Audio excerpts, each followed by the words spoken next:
नमस्कार साथियों, आप सभी का ज्ञान टिप्स क्लासेस में स्वागत है।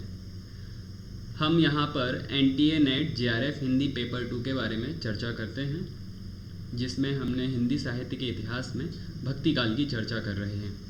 भक्ति काल के दो भेद हैं मुख्यतः। एक भेद है निर्गुण और दूसरा भेद है सगुण, जिसमें निर्गुण के भी दो भेद हैं। पहला भेद है सूफी काव्य धारा, संत काव्य धारा, और दूसरा भेद है सूफी काव्य धारा। ऐसे ही सगुण भक्ति के भी दो भेद आते हैं। एक है कृष्ण भक्ति धारा और दूसरा है राम भक्ति धारा। संत काव्य धारा में कबीर प्रतिनिधि स्थान पर हैं और सूफी काव्य धारा में मलिक मोहम्मद जायसी। कृष्ण भक्ति धारा में सूरदास प्रतिनिधि कवि के रूप में सामने आते हैं और राम भक्ति धारा में तुलसीदास आपके प्रतिनिधि कवि के रूप में सामने आते हैं। अब हम यहाँ पर आज, क्योंकि हमने संत काव्य धारा के बारे में पढ़ चुका है और उनके प्रमुख कवियों के बारे में पढ़ चुका है, अब हम सूफी काव्य धारा के बारे में यहाँ से अध्ययन करेंगे। चलिए तो स्लाइड में देखते हैं कि सूफी काव्य का प्रारंभ कहाँ से हुआ, सूफी ये नाम कैसे पड़ा और ये किस तरह की काव्य धारा थी, इसमें कैसे ग्रंथ लिखे गए, यह चीज़ हम आगे देखते हैं। चलिए, सबसे पहले प्रेमाश्रयी सूफी काव्य धारा। तो इस सूफी काव्य धारा के भी दो नाम हैं। एक तो प्रेमाश्रयी काव्य धारा और दूसरा है सूफी काव्य धारा। इसको प्रेमाश्रयी काव्य धारा कहते हैं आचार्य रामचंद्र शुक्ल। तो आचार्य रामचंद्र शुक्ल इस धारा को प्रेमाश्रयी का धारा कहते हैं और डॉक्टर राम कुमार वर्मा इसको सूफी काव्य धारा के अंतर्गत लेते हैं। अच्छा, अब सूफी काव्य की व्युत्पत्ति कैसे हुई, यानी सूफी शब्द कहाँ से उत्पन्न हुआ, सूफी शब्द का क्या अर्थ है, यह हम देख लेते हैं। तो सबसे पहले सफ शब्द से इसकी उत्पत्ति मानी जाती है, सूफ शब्द से मानी जाती है, सोफिया शब्द से मानी जाती है। तो इनके शाब्दिक अर्थ और क्या विशेष बात है, तो वह हम यहाँ पर देखते हैं जरा। सफ शब्द से इसकी उत्पत्ति, तो इसका शाब्दिक अर्थ है पंक्ति। जो सफ का मतलब क्या है, पंक्ति कहते हैं ना, इस सफ़े में आ जाओ, इस सफ में आ जाओ, इस तरह से, है ना। पंक्ति जो लोग अपने पवित्र आचरण के कारण रोजे कयामत, यानी कयामत का दिन, प्रलय के दिन एक अलग सफ़े पंक्ति में खड़े होंगे, उन्हें सूफी कहा जाता है। यानी कि जब कयामत का दिन आएगा तब अलग पंक्ति में खड़े होने वाले संत लोगों को सूफी कहा जाता है। दूसरा है सूफ शब्द से यह शब्द बना हुआ है। इसका शाब्दिक, सूफ शब्द का शाब्दिक अर्थ है ऊन। ऐसा साधक जो सादा जीवन व्यतीत करते हुए सूफ यानी ऊन के वस्त्र पहनते थे, उन्हें सूफी कहा जाता था। दरअसल क्या था, ये सबसे महत्वपूर्ण मत है और कि सूफ शब्द से ही सूफी शब्द की उत्पत्ति हुई। दरअसल जो सूफी संत होते थे वे मोटे ऊन के कपड़े पहनते थे। पहले कहते थे मोटा खाइए अन्न मोटा पहनिए, इस तरह से। तो वो भी आचरण के लिए ऊन के वस्त्र पहनते थे, इसलिए उनका नाम सूफ, उनको कहते तो सूफी कहने लगे कि सूफी जा रहा है वो, या सूफी जा रहे हैं, ऐसे इस तरह से उनकी बात आई। तो ऊन के कपड़े पहनने के कारण इन्हें सूफी कहा जाता है। तीसरी भी है सूफा शब्द से। सूफा शब्द का शाब्दिक अर्थ है चबूतरा। तो मक्का में जो हजरत मोहम्मद द्वारा बनवाई गई मस्जिद है, उसके सामने एक स्थित सूफा यानी चबूतरा है। उस पर बैठकर जो साधक भक्ति करते थे उन्हें सूफी कहा जाता था। यानी जो हजरत मोहम्मद ने मक्का में एक मस्जिद बनवाई थी, उसके सामने एक चबूतरा था। तो वो लोग कुछ लोग अंदर मस्जिद में न जाके बाहर उस चबूतरे पर बैठ के भक्ति करते थे, कीर्तन करते थे, तो उन्हें सूफी कहा जाता है। आगे है सफ़ा या सूफी। इसका शाब्दिक अर्थ है, मतलब सफ़ा शब्द से इसकी उत्पत्ति मानी गई है। तो सफ़ा शब्द का मतलब है पवित्र या शुद्ध। तो ऐसा साधक जो व्यवहार पवित्र करते हुए परमात्मा के प्रति निश्चल भाव रखता है, तो उसे सूफी कहते हैं। मतलब जो पवित्र भाव रखेगा वो सूफी है, इस तरह का अर्थ है। अब पांचवा अर्थ है सोफिया। यह हालांकि आजकल एक रोबोट भी बना हुआ है, आधुनिक रोबोट सोफिया। सोफिया मतलब होता है ज्ञान, या सोफियस मतलब होता है ज्ञान। तो ऐसा परम ज्ञानी व्यक्ति जिसे पूर्णत्व का साक्षात्कार हो गया हो, उसे भी सूफी कहते हैं। चलिए, इस मत में इल्मे सफीना की अपेक्षा इल्मे सीना यानी हृदय ज्ञान को विशेष महत्व दिया है। अच्छा, सफ़ा मतलब एक पेज भी होता है, पन्ना को भी कहते हैं सफ़ा। तो किताब के सफ़े होते हैं, किताब के पन्ने होते हैं। तो पुस्तक, सफ़ीना मतलब पुस्तकीय, और इल्म मतलब ज्ञान। तो इल्म, सफ़ीना इल्म यानी सफ़ीना का इल्म यानी किताब का ज्ञान की अपेक्षा इल्म सीना मतलब क्या होता है? हृदय। तो इल्म मतलब ज्ञान, तो हृदय के ज्ञान को विशेष महत्व दिया है इसमें, बजाय पुस्तकीय ज्ञान के हृदय के ज्ञान को ज़्यादा महत्व दिया है।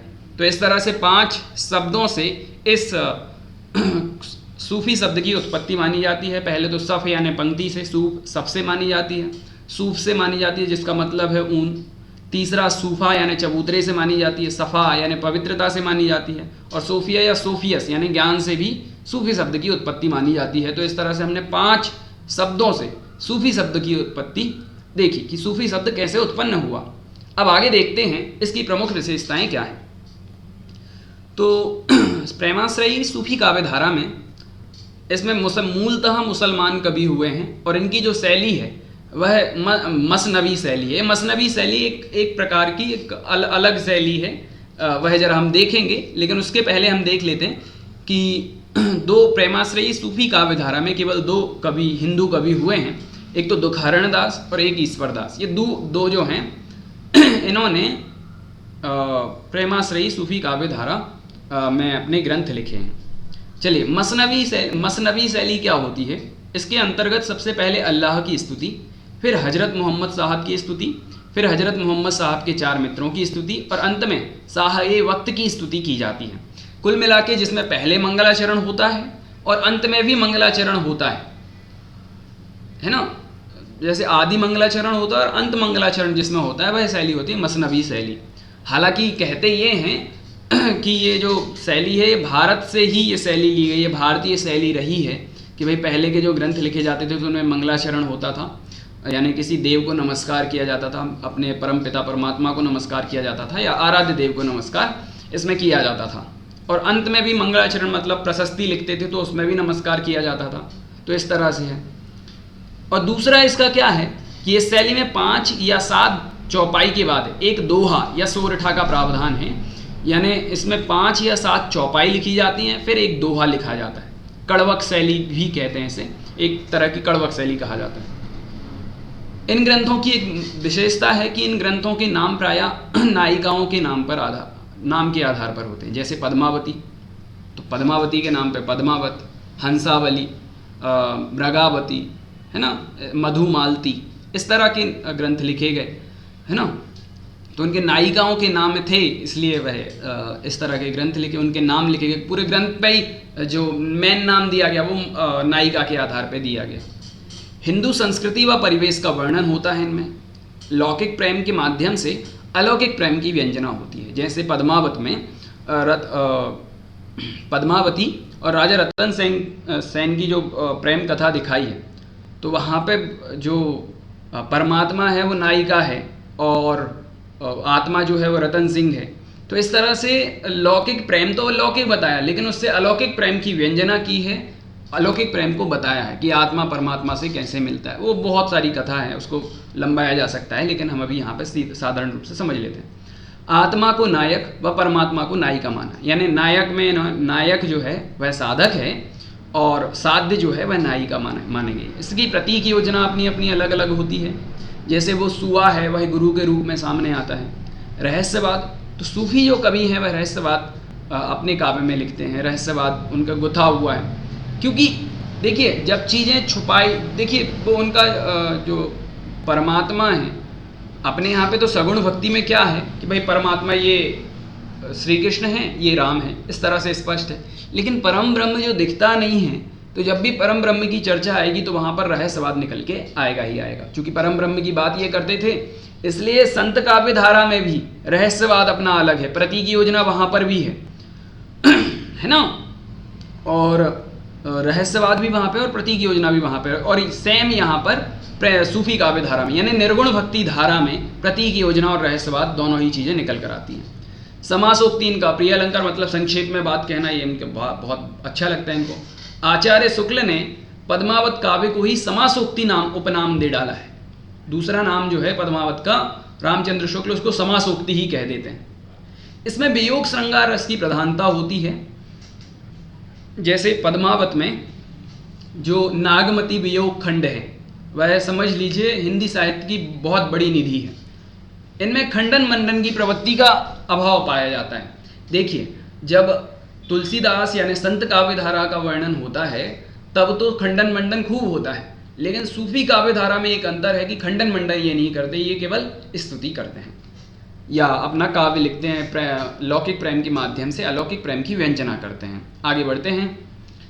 सूफी काव्य धारा का प्रथम कवि कौन, तो इसको देख लेते हैं। तो रामचंद्र शुक्ल के अनुसार कुतुबन जो कवि हुए हैं, कुतुबन की जो मृगावती है, मृगावती नाम का काव्य है इनका, तो उसको उनको ये मानते हैं। लगभग इनकी जो है वह लगभग 1374 ईस्वी में इनकी रचना हुई। सॉरी, असाइद का है ये, तो असाइद। चलिए, हजारी प्रसाद द्विवेदी के अनुसार ईश्वर दास सूफी काव्य धारा के प्रथम कवि माने जाते हैं। डॉक्टर नगेंद्र के अनुसार असाइद जो हैं वह पहले कवि माने जाते हैं सूफी काव्य धारा के। गणपति चंद्र के अनुसार ही असाइद ही, जिन्होंने हंसावली लिखी, वही पहले कवि माने जाते हैं। और डॉक्टर राम कुमार वर्मा के अनुसार मुल्ला दाऊद, जिन्होंने रचना की है प्रेमाश्रयी काव्य की, सूफी काव्य की रचना की, उन्हें सूफी काव्य धारा के प्रथम कवि माना जाता है। तो रामचंद्र शुक्ल कुतुबन को मानते हैं, हजारी प्रसाद द्विवेदी ईश्वर दास को मानते हैं, डॉक्टर नगेंद्र असाइद को मानते हैं, गणपति चंद्र गुप्त भी असाइद को ही मानते हैं। राम कुमार वर्मा के अनुसार मुल्ला दाऊद जो हैं, जिन्होंने 1374 में पहला अपना काव्य लिखा था, तो मुल्ला दाऊद को भी पहला जो है सूफी काव्य धारा का कवि माना जाता है। हालांकि सर्वमान्य मत मुल्ला दाऊद को लेकर ही है कि मुल्ला दाऊद ही सूफी काव्य धारा के प्रथम कवि हैं। आगे बढ़ते हैं। भारत में सूफी मत कौन कौन से हैं या इनके कितने संप्रदाय हैं, कौन कौन से संप्रदाय मुख्य हैं, वह जरा हम देख लेते हैं। तो इस्लाम के दरअसल दो भेद हैं, एक सरा, दूसरा है बेसरा। इस्लाम के दो भेद, सरा और बेसरा। तो भारत में जो शाखा है, मूलतः जो सूफियों की शाखा है, वे बेसरा शाखा के हैं। बेसरा शाखा के जो हैं सूफी पाए जाते हैं अपने भारत में, और उनके भारत में बेसरा शाखा के ही सूफी संप्रदाय भी होते हैं। चलिए, तो कौन कौन से संप्रदाय होते हैं वे जरा देख लेते हैं। अबुल फजल की आयने अकबरी में सूफियों के 14 संप्रदायों का उल्लेख मिलता है, जिनमें से कुछ प्रमुख हैं। 4 संप्रदायों के बारे में यहाँ पर बताया गया है। सबसे पहला संप्रदाय है चिश्ती संप्रदाय, जिसकी स्थापना या जिसका निर्माण ख्वाजा मोइनुद्दीन चिश्ती ने किया था। ये 12वीं शताब्दी में भारत आए थे और 12वीं शताब्दी में इनने चिश्ती संप्रदाय की स्थापना की थी। इसके बाद आता है सोहरावर्दी संप्रदाय, जिसकी स्थापना जलालुद्दीन सुर्खपोश नाम के सूफी संत ने की थी। इसकी जो स्थापना हुई थी वह 13वीं शताब्दी में हुई थी। एक है कादरी संप्रदाय, जिसके स्थापनकर्ता अब्दुल कादिर जीलानी हैं, जिनका काल जो है वह 15वीं शताब्दी रहा है। कई बार ये पूछ लेते हैं कि कादरी संप्रदाय किसने बनाया, सोहरावर्दी संप्रदाय की स्थापना किसने की, चिश्ती संप्रदाय को किसने अमल में लाया, या किन के नाम से चिश्ती संप्रदाय चलता है। तो ये चीज़ें आपको तमाम चीज़ें पूछ लेते हैं, तो ये चीज़ें जरूर याद रखने लायक हैं। कई बार पूछ लेते हैं कि इनकी स्थापना कब हुई, तो 12वीं, 13वीं, 15वीं, 16वीं शताब्दी में हुई। देख लेते हैं। अंतर जो है नक्शबंदी संप्रदाय, इसके स्थापनकर्ता या संस्थापक ख्वाजा अलाउद्दीन नक्शबंद माने जाते हैं। इसकी स्थापना जो है 16वीं शताब्दी में हुई थी। आगे देखते हैं। सूफी साधना की 4 अवस्थाएं मानी गई हैं। पहला है शरीयत, यानी जिसे नासूत कहते हैं। शरीयत मतलब कुरान में जो नियम दिए गए हैं उनका पालन करना, यानी आचरण करना, किसी भी चीज़ को अमल में लाना, उसे कहते हैं शरीयत। तरीकत यानी होता है मलकूत, दूसरा नाम इसको मलकूत कहते हैं। इसको शुद्ध हृदय से भक्ति करना। जब किसी चीज़ का आचरण हमने कर लिया तो हम दोबारा उसी चीज़ की भक्ति भी करने लगते हैं। अब आता है हकीकत। हकीकत यानी जबकत, भक्ति के प्रभाव से सत्य का बोध हो जाना, यानी सॉरी यहाँ पे अहम ब्रह्मास्मि लिखना था। तो भक्ति के प्रभाव से सत्य का सम्यक बोध हो जाना, जैसे सम्यक दर्शन हो जाना एकदम, उसे कहते हैं हकीकत, यानी उस परमात्मा का साक्षात्कार हो जाना। साक्षात्कार होना, यहाँ पे ध्यान दीजिए, साक्षात्कार होना। अहम ब्रह्मास्मि, इस तरह की भावना का आ जाना, उसे हकीकत कहते हैं। और एक होता है, अंत में आता है मारिफत, जिसे लॉइद कहते हैं। लॉइद है, ये लाइट नहीं है, लॉइद है। तो मरीफत कहते हैं इसको। इसमें मतलब परमात्मा में डायरेक्ट लीन हो जाना। एक तो बोध होना कि मैं परमात्मा हूं, और एक उसी में लीन हो जाना, ध्यान में मग्न हो जाना, उसे मारिफत कहते हैं। इसकी जो इसमें जो एकमात्र कवित्री हुई है, इसमें भी एक कवित्री हुई है जिनका नाम है राबिया। ये महत्वपूर्ण बिंदु हमने अभी पढ़े। इस तरह से हमने अभी देखा कि सूफी काव्य की जो नाम, जो सूफी कैसे पढ़ा, उनके प्रमुख कहेंगे उनकी प्रवृत्तियां क्या हैं, उन्होंने किस तरह के काव्य लिखे, उन्होंने काव्य में क्या शैलियां अपनाई, उन्होंने काव्य में क्या क्या तब्दीलियां की, उनके काव्य कौन सी शैली के हैं, मसनवी शैली क्या होती, इस तरह की बातें हमने अभी देखी हैं। और भारत में सूफी मत कैसे फैला और उसके कितने संप्रदाय हैं, 14 संप्रदाय हैं, तो उनमें से कुछ मुख्य संप्रदायों के बारे में हमने आज यहाँ पर चर्चा की है। आशा है आप सभी लोगों को ये विषय पसंद आया होगा। अगर आपको यह विषय पसंद आया है तो आप इस चैनल को लाइक करें, शेयर करें, सब्सक्राइब करें और हमारे साथ बने रहें। धन्यवाद।